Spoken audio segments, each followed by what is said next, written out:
All right, guys, we're back. I've already started doing a couple of practice few on these, so I'll do a couple on camera.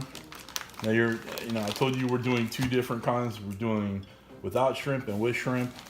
So I'm gonna do the without shrimp first, so the people who don't like shrimp can get eaten, or get to eating, not get eaten.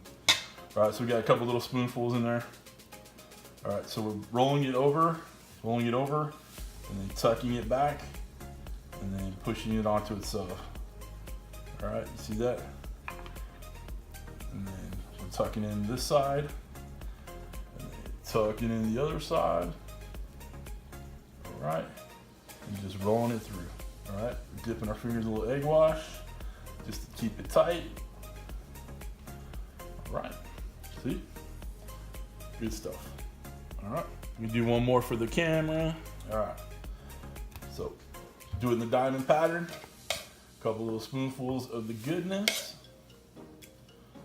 All right, don't worry if someone comes on, something falls around. All right, so tuck it over onto itself. Bring it back now, bring it back. Tighten, tighten, tighten.